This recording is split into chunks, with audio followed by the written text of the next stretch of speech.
ಸುದ್ದಿಗೆ ಹೋಗೋಣ.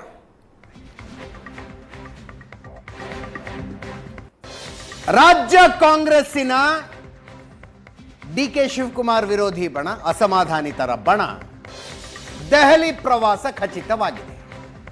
ಅವರು ಡಿನ್ನರ್ ಮೀಟ್ ಮಾಡ್ತೀನಿ ಅಂದರೆ ಡಿನ್ನರಿಗೆ ಭೇಟಿಯಾಗಕ್ಕಾಗ್ತಿಲ್ಲ, ಮೀಟಿಂಗ್ ಮಾಡೋದಕ್ಕಾಗ್ತಿಲ್ಲ. ಫೆಬ್ರವರಿ 10ನೇ ತಾರೀಖು ದೆಹಲಿಗೆ ಹೋಗ್ತಾರಂತೆ. 2 ದಿನಗಳ ಹಿಂದೆ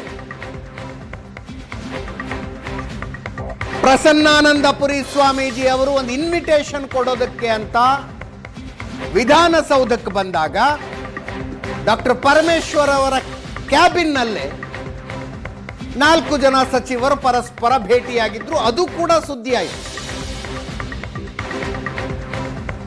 ಅದು ಕೂಡ ದಲಿತ ಸಚಿವರ ಸಭೆ ಅನ್ನೋ ಹಂಗಾಯ್ತು.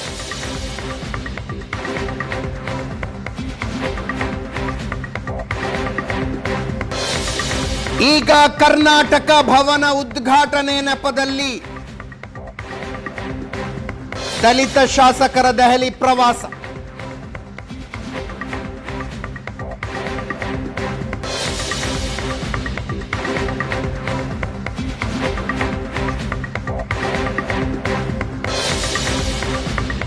ಮತ್ತೊಮ್ಮೆ ಒನ್ ಮ್ಯಾನ್ ಒನ್ ಪೋಸ್ಟ್ ಕೂಗೆಬ್ಬಿಸಿ ಬರ್ತಾರ. ಒಬ್ಬ ವ್ಯಕ್ತಿಗೆ ಒಂದು ಹುದ್ದೆ. ಕೆಪಿಸಿಸಿ ಅಧ್ಯಕ್ಷರು ಉಪಮುಖ್ಯಮಂತ್ರಿಗಳು ಎರಡೂ ಆಗಿರುವ ಡಿಕೆ ಶಿವಕುಮಾರ್ ರನ್ನ ಒಂದು ಜವಾಬ್ದಾರಿಯಿಂದ ಬಿಡುಗಡೆಗೊಳಿಸಬೇಕು ಅಂತ ಮಾತಾಡ್ತಿದ್ದಾರೆ.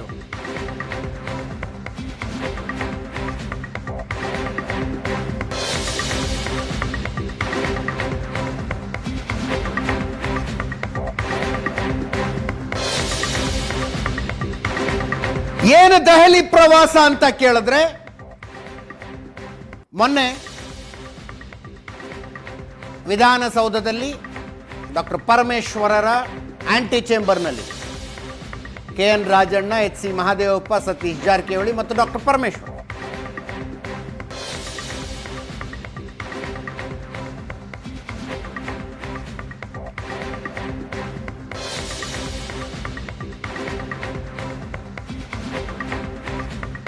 ದೆಹಲಿ ಪ್ರವಾಸದ ವಿಷಯವನ್ನ ಸಚಿವ KN ರಾಜಣ್ಣನವರೇ ಖಚಿತಪಡಿಸ್ತಾ ಇದ್ದಾರೆ. ಫೆಬ್ರವರಿ 10ರೊಳಗೆ ದಿಲ್ಲಿಗೆ ಹೋಗ್ತೀವಿ.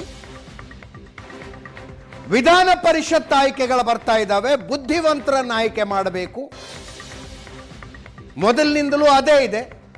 ಈಗ 4 ಸ್ಥಾನ ಖಾಲಿ ಇದೆ. ಪ್ರಾತಿನಿಧ್ಯ ಇಲ್ಲದ ಸಮುದಾಯಕ್ಕೆ ನೀಡಬೇಕು ಅಂದ್ರು.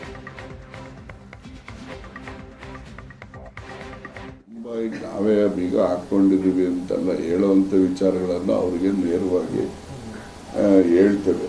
ಗೊತ್ತಾಯ್ತಾ? ನಾನು ಒಂದು ಒತ್ತಾಯ ನನ್ನ ಹೈಕಮಾಂಡ್ಗೆ ನೆಕ್ಸ್ಟ್ ವೀಕಲ್ಲಿ ಹೋಗ್ತೀನಿ. 5-6ನೇ ತಾರೀಕು, ಇಲ್ಲ ಅಂದರೆ 7-8, ಒಟ್ಟಲ್ಲಿ 10ನೇ ತಾರೀಕು ಒಳಗಡೆ ಹೋಗ್ತೀನಿ.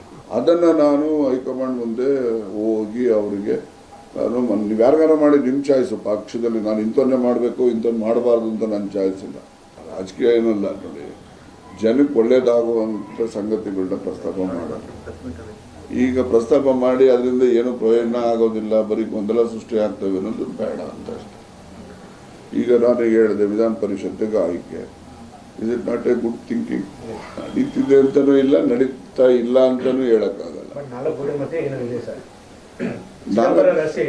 ಚಿದಂಬರ ರಹಸ್ಯ ಏನಿಲ್ಲ. ನಾನು ಯಾವುದು ರಹಸ್ಯ ಹಿಡಿಯೋಕ್ಕೆ ಹೋಗಲ್ಲ. ನನಗೆ ಯಾಕೆ ರಹಸ್ಯ ಸರ್? ಯಾವಾಗ ಸರ್ ಶಕ್ತಿ ಪ್ರದರ್ಶನ?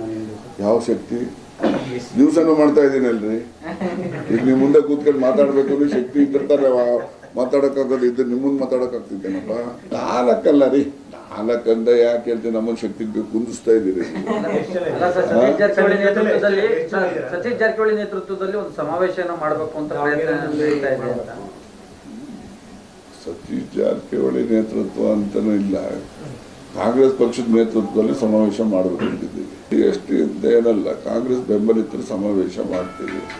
ಅದರಲ್ಲಿ SC ST ಇರ್ತಾರೆ, ಎಲ್ಲರೂ ಇರ್ತಾರೆ, ಹಿಂದುಳಿದವರು ಇರ್ತಾರೆ, ಮುಂದುವರೆದವರು ಇರ್ತಾರೆ. ನಾವು ಪಕ್ಷ ಸಂಘಟನೆ ಮಾಡಬೇಕು, ನಾವು ಸ್ಥಳೀಯ ಸಂಸ್ಥೆಗಳು ಚುನಾವಣೆಗೆ ಹೋಗಬೇಕು, ಇವೆಲ್ಲ ಗಮನದಲ್ಲಿ ಇಟ್ಕೊಂಡು ಮಾಡೋಣ ಅಂತ ಹೇಳಿ ಇದ್ದೇವೆ. ಯಾಕೆಂದರೆ ನಾವೆಲ್ಲ ಅಧಿಕಾರಕ್ಕೆ ಬಂದ್ಬಿಟ್ಟಿದ್ದೇವೆ. ಆದರೆ ನಮ್ಮ ಕಾರ್ಯಕರ್ತರು ನಮ್ಮನ್ನು ಅಧಿಕಾರಕ್ಕೆ ತಂದಿದ್ದಾರಲ್ಲ, ಅವ್ರಿಗೆ ಅಧಿಕಾರ ಕೊಡಿಸುವಂಥದ್ದು ಚುನಾವಣೆ. ನಮ್ಮ ಪೊಲಿಟಿಕಲ್ ಬ್ಯೂರೋ ಚೀಫ್ ಆನಂದ್ ಬೈದ ನಮ್ಮ ನೇರ ಸಂಪರ್ಕದಲ್ಲಿದ್ದಾರೆ. ಜೊತೆಗೆ ನನ್ನ ಕೊಲ್ಲಿಗ ಪ್ರಶಾಂತ್ ನಾಥು ಕೂಡ. ಆನಂದ್, ಒಂಥರ ಈ ಭಿನ್ನರ ಗುಂಪು KN ರಾಜಣ್ಣವ್ರನ್ನ ಮೌತ್ ಪೀಸ್ ಥರ ಮಾಡ್ಕೊಂಡಿದ್ಯಾ ಅಂತ? ಅಂದರೆ ನಿರ್ಭಿಡೆಯಾಗಿ ಮಾತಾಡ್ತಾರೆ, ಹಿಂದೆ ಮುಂದೆ ನೋಡದೆ ಡೈರೆಕ್ಟ್ ಹಿಟ್ ಮಾತಾಡ್ತಾರೆ ಅಂತ, ಎಲ್ಲವನ್ನು ಇವರ ಮೂಲಕ ಹೇಳಿಸಲಾಗ್ತಾ ಇದೆ ಅಂತ ಅನ್ನಿಸ್ತಿಲ್ವಾ? ಎಸ್, ಖಂಡಿತವಾಗಲೂ ಕೂಡ. ಯಾಕಂತಂದರೆ ರಾಜಣ್ಣವರು ಮುಂಬರ್ತಕ್ಕಂಥ ಸಾರ್ವತ್ರಿಕ ಚುನಾವಣೆಯಲ್ಲಿ ಸ್ಪರ್ಧೆ ಮಾಡಲ್ಲ ಅಂತ ಭಾಳ ಸ್ಪಷ್ಟವಾಗಿ ಹೇಳಿದ್ದಾರೆ. ಹಾಗಾಗಿ ಅವ್ರಿಗೆ ಯಾವುದೇ ರೀತಿಯ ಒಂದು ಹೆದರಿಕೆಯೂ ಇಲ್ಲ ಅಂತಕ್ಕಂಥದ್ದು ಸಹಜವಾಗಿ ಇರ್ತಕ್ಕಂಥ ವಿಚಾರ. ಸೊ ಹಾಗಾಗಿ ಈ ಒಂದು ಇರಲಿಲ್ಲ ಆನಂದ್ ಅವರು ಅವ್ರು ಸ್ಪರ್ಧೆ ಮಾಡ್ತಿದ್ದಾಗಲೂ ಏನು ಹೆದರಿ ಮಾತಾಡ್ತಿದ್ರು ಅಂತಲ್ಲ ಅದರ ಅರ್ಥ. ಇಲ್ಲ, ಅಂದರೆ ಸಹಜವಾಗಿ ಯಾವುದೇ ವಿಚಾರಗಳನ್ನು ಹೇಳುವಾಗಲೂ ಕೂಡ ನೇರವಾಗಿ ಹೇಳ್ತಾರೆ ಅವರು. ಹಾಗಾಗಿ ಈಗ ಯಾವುದೇ ರೀತಿಯ ಒಂದು ಹೆದರಿಕೆಯೂ ಅವ್ರಿಗಿಲ್ಲ ಅಂತೇಳಿ ಭಾಳ ಸ್ಪಷ್ಟ. ನಾನೇನು ಚುನಾವಣೆ ಕಂಟೆಸ್ಟ್ ಮಾಡಲ್ಲ, ನಾನು ಚುನಾವಣೆಯಿಂದ ಆಗಬೇಕಾದಿಲ್ಲ ಅಂತೇಳಿ ಅವರು ಭಾಳ ಸ್ಪಷ್ಟವಾಗಿ ಹೇಳುವ ಪ್ರಯತ್ನಗಳನ್ನು ಮಾಡಿದ್ದಾರೆ. ಇಂಥ ಒಂದು ಆಕ್ಷೇಪಾರ್ಹವಾದ ಹೇಳಿಕೆ ಕೊಡುವಾಗಲೂ ಕೂಡ ನನಗೆ ಯಾರು ಹೆದರಿಕೆ ಇಲ್ಲ, ಚುನಾವಣೆ ಸ್ಪರ್ಧೆ ಮಾಡಲ್ಲ ಮುಂದೆ ಅಂತ ಹೇಳಿದ್ದಾರೆ.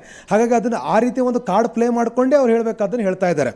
ಸೊ ಒಂದಂತೂ ಸ್ಪಷ್ಟ ಆಗ್ತಾ ಇದೆ, ಈ ಇತ್ತೀಚೆಗೆ ಅಂದರೆ DK ಶಿವಕುಮಾರ್ ಅವರಿಗೆ ಒಂದು ರೀತಿ ಬ್ರೇಕ್ ಹಾಕಲಿಕ್ಕೆ ಎಲ್ಲ ರೀತಿಯ ತೆರೆಮರೆಯ ಪ್ರಯತ್ನಗಳು ನಡೆದಾಗಲೂ ಕೂಡ ಸೊ ಅದರ ಒಟ್ಟಾರೆ ತೀರ್ಮಾನಗಳೇನಿರುತ್ತೋ ಅದನ್ನು ರಾಜಣ್ಣವರ ಮೂಲಕ ಹೇಳಿಸುವಂಥ ಪ್ರಯತ್ನಗಳಾಗ್ತಾ ಇತ್ತು. ಈಗಲೂ ಕೂಡ ಅವರು ಹೇಳಿದ್ದಾರೆ. ಮತ್ತು ಈ ಬಾರಿ ಅವರು ಹೇಳಿರ್ತಕ್ಕಂಥದ್ದು ದೆಹಲಿಗೆ ಹೋಗೋದನ್ನು ಭಾಳ ಪರೋಕ್ಷವಾಗಿ ಅವರು ಹೇಳಿದ್ದಾರೆ. ಯಾಕೆಂದರೆ ದೆಹಲಿಯ ಚುನಾವಣೆಯ ಕಾರಣಕ್ಕಾಗಿ ಅದು ಒಂದಷ್ಟು ವಿಳಂಬ ಆಗಿದೆ. ಎಲ್ಲವೂ ಕೂಡ ಅಂದ್ಕೊಂಡಂತೆ ಆದರೆ 28-29ಕ್ಕೆ ಹೋಗಬೇಕಾಗಿತ್ತು. ಆದರೆ ದೆಹಲಿ ಚುನಾವಣೆ ನಡೀತಾ ಇರುವಂಥ ಕಾರಣಕ್ಕಾಗಿ ಫೆಬ್ರವರಿಯ ಮೊದಲ ವಾರದ ಬಳಿಕ ದೆಹಲಿ ಪ್ರವಾಸವನ್ನು ನಿಗದಿ ಮಾಡಲಾಗ್ತದೆ. ದೆಹಲಿಯಲ್ಲಿ ಅದಕ್ಕೆ ಅಕಾಡೆಮಿಕ್ ಆಗಿರ್ತಕ್ಕಂಥ ಕಾರಣವನ್ನು ಕೂಡ ಇಟ್ಕೊಂಡಿದ್ದಾರೆ ಸತೀಶ್ ಜಾರಕಿಹೊಳಿ ಅವರು. ಯಾಕೆಂತಂದರೆ ಕರ್ನಾಟಕ ಭವನವನ್ನು ನಿರ್ಮಾಣ ಮಾಡಲಾಗಿ, ಹೊಸ ಕರ್ನಾಟಕ ಭವನ, ಆ ಒಂದು ಕರ್ನಾಟಕ ಭವನದ ಉದ್ಘಾಟನೆ ನೆಪದಲ್ಲಿ ಬಹುತೇಕ ಎಲ್ಲ ಮುಖ್ಯಮಂತ್ರಿ ಸೇರಿದಾಗ ಎಲ್ಲರೂ ಕೂಡ ದೆಹಲಿಗೆ ಹೋಗ್ತಾ ಇದ್ದಾರೆ. ಆ ಒಂದು ಸಂದರ್ಭವನ್ನು ಬಳಕೆ ಮಾಡಿಕೊಂಡು ದೆಹಲಿಯಲ್ಲಿ ಹೈಕಮಾಂಡ್ ನಾಯಕರನ್ನು ಭೇಟಿ ಮಾಡಬೇಕು ಅಂತಕ್ಕಂಥ ಒಂದು ಪ್ರಯತ್ನ ನಡೆದಿದೆ. ಅದಕ್ಕೆ ಬೇಕಾಗಿರ್ತಕ್ಕಂಥ ತಯಾರಿಗಳು ಕೂಡ ಆಗಿದೆ, ಚರ್ಚೆ ಕೂಡ ಆಗಿದೆ.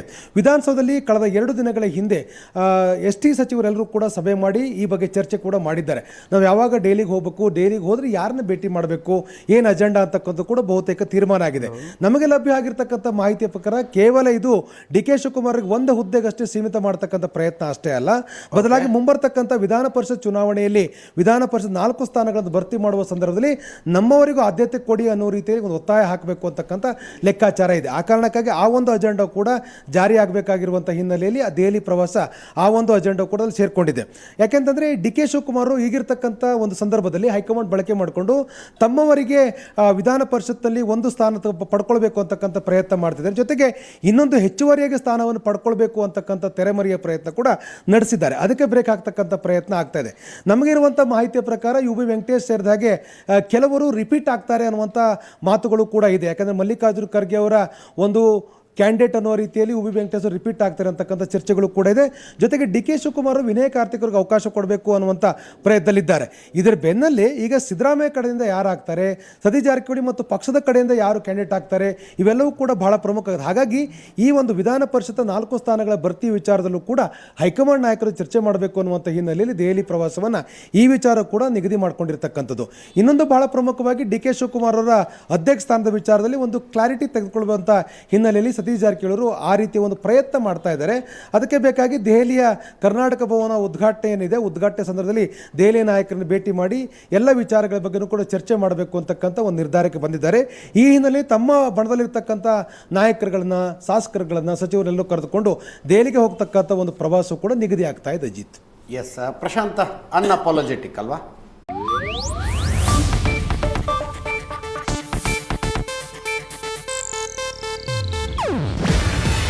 ಇದು ಏಷ್ಯಾನೆಟ್ ನ್ಯೂಸ್ ನೆಟ್ವರ್ಕ್ ಪ್ರಸ್ತುತಿ. ನೀವು ನೋಡ್ತಿದ್ದೀರಾ ಏಷ್ಯಾನೆಟ್ ಸುವರ್ಣ ನ್ಯೂಸ್.